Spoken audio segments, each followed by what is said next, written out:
So, 5 reasons why pianists get stuck and how to fix them.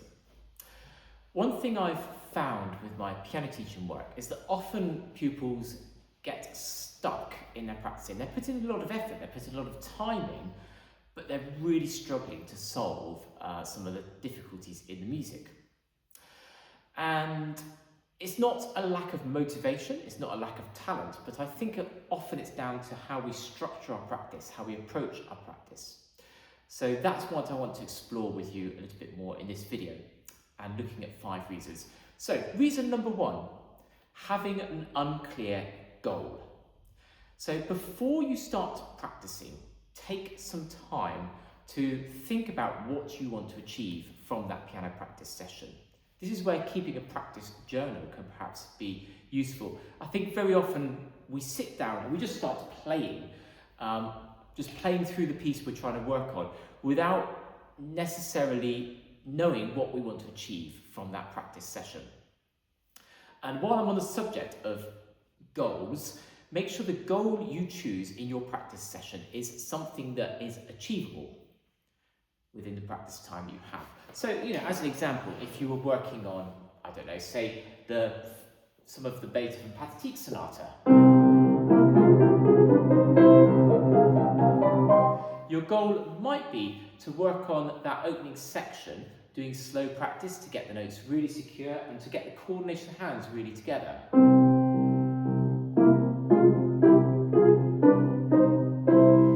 But what you're doing is you're defining a problem. At the moment, things aren't quite coordinated together or it feels out of control.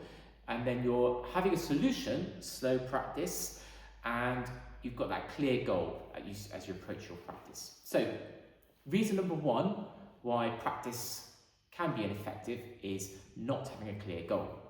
Reason number 2 is trying to tackle too much. Sometimes people approach their practice and they'll say, again, go back to that sonata, I'm going to work on the whole of the first movement, or I'm going to work on all of the exposition.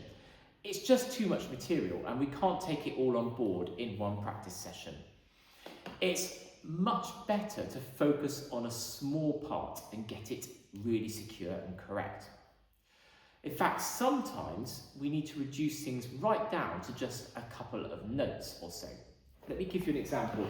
In the next part of the Practise, there's a section where we've got these crossing hands. Now, I find this when I'm working on this piece myself, and I know pupils find it as well. It's very easy to miss on that, and miss that jump there. And what I would do is just practice.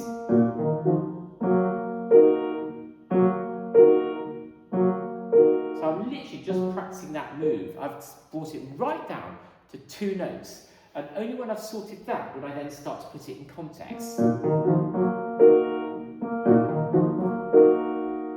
then a bit more notes. And I would actually be doing this slower anyway as well. So that's 2 reasons why practice can be inefficient, not having a clear goal, trying to do too much at once. Reason number 3 is repetition has become automatic. So repetition in piano practice is incredibly important and necessary. But it must have a focus. So what I mean is we can easily end up just practicing a mistake more than once. Again, let me go back to this. Hands aren't coordinated together. I'll have another go. It's not improved. I'll try again. And the result is it's actually getting worse because what's happening is I'm just, in a way, just reinforcing the mistake. And I might then say, okay, I'll do it slower. But even then, maybe it's not working. So, again, this is where we have to think about how we're practicing. Each repetition should have a clear focus and it should be reinforcing a solution, not reinforcing a mistake. So I could do this really slowly, and I could just go to that point, ensuring they come together.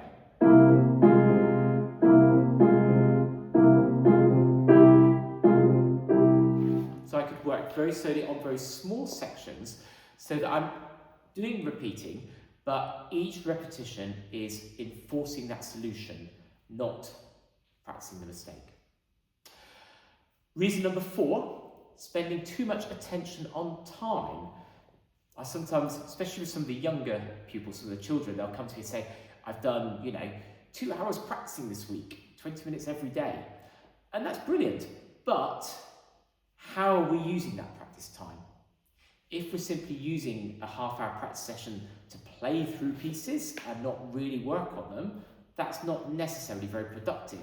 If, going back to reason number 3, if we're spending a lot of that practice time repeating bits over and over and again, but without a clear focus, that's not good use of the time. In fact, it's probably much better to practice for less time, but really focused and efficient and productive practice. So I encourage pupils, instead of focusing on time, focus on the goal.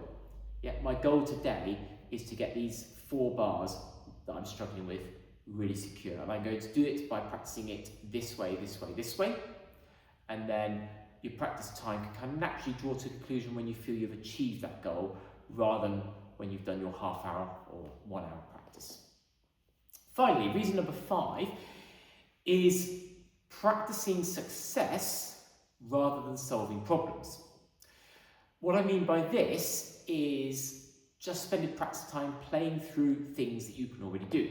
Again, this is one that children often do, where they get their favourite little piece that they really enjoy playing. So every practice session they play that piece, and they play it again because they like it, and they play it again. And before you know it, a lot of the practice time is taken up by simply playing something you can already do well and that you don't really need to spend the time on. So this comes down really to how we structure our practice time, and focus the main section of your practice time, and indeed the first part probably, after maybe some brief warm-ups, focus on the things you want to improve in that practice session. Having said that, we play the piano. Playing is enjoyable, so you do need to have some time where you just enjoy playing the piano. So perhaps do the focused practicing work first, and then maybe towards the end, do enjoy playing through your favourite piece if you want to, or favourite pieces, so that you keep the enjoyment factor of it as well, because that is incredibly important. So let me just summarise those 5 reasons why pianists get stuck. Number 1, an unclear goal. 2, practicing too much material at once. 3, repetition being automatic rather than focusing on solutions in the repetition. Reason 4, focusing too much on time. And reason 5, practicing success rather than solving problems.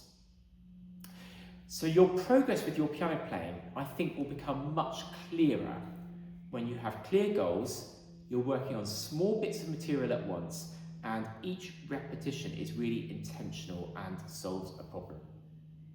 Now, I hope that has been helpful, and I'd love to hear your thoughts on that in the comments of this video.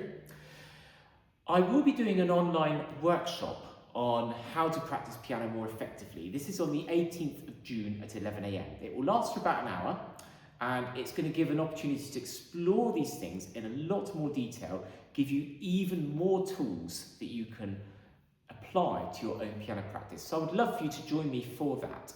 You can find full details in the description of this video. If you haven't already done so, you can also subscribe to my practice letter email list. You'll get regular tips from me to help you in your piano practice, and you'll also receive for free PDF, a free piano practice checklist. And I'm sure all these tools will really help you in your piano playing.